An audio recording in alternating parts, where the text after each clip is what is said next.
Sa panulat ng ating magaling na kahugot na si Arlen Faborada, ang pamagat na kanyang piyesa ay Sinaktan Ako ng Taong Mahal Ko.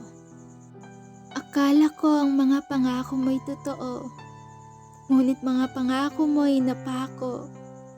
Sabi mo ako lang yung mahal mo, ngunit bakit bigla kang nagbago? Bakit hindi mo sinabi sa akin ang totoo?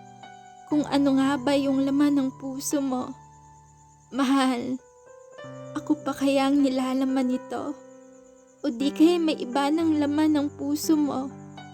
Masakit malaman ng totoo, ngunit mas masakit malaman na niloloko lang ako ng taong mahal ko. Ang taong akala ko mahal din ako. Ang taong akala ko bubuo ng puso ko.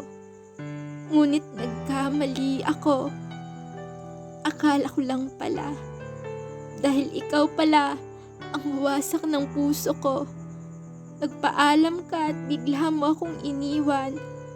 Bakit ang dali-dali lang lahat para sa'yo? Alam ba sa ginawa mo?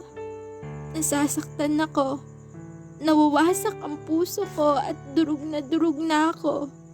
Hindi ko alam kung paano aayusin ang puso kong winasak mo. Pusing walang ibang ninanais kundi yung pagmamahal mo. Ngunit bakit sinasaktan mo na ako? Ikaw pa rin yung hinahanap ko. Bakit kahirap kalimutan ang isang tulad mo? Ang taong minahal ko na sinaktan lang ako. Bakit kahirap makalimot ang puso ko sa'yo? Sabi ng isip ko na makakalimot din ako sa'yo. Ngunit bakit ibang sinisigaw ng puso ko? Bakit hanggang ngayon, ikaw pa rin yung laman ng puso ko? Ang sakit lang isipin na mahal pa kita. Ngunit iba na ang kasama mo. Sana hindi na lang kita nakilala. Kung hindi rin naman pala tayo magiging tayong dalawa.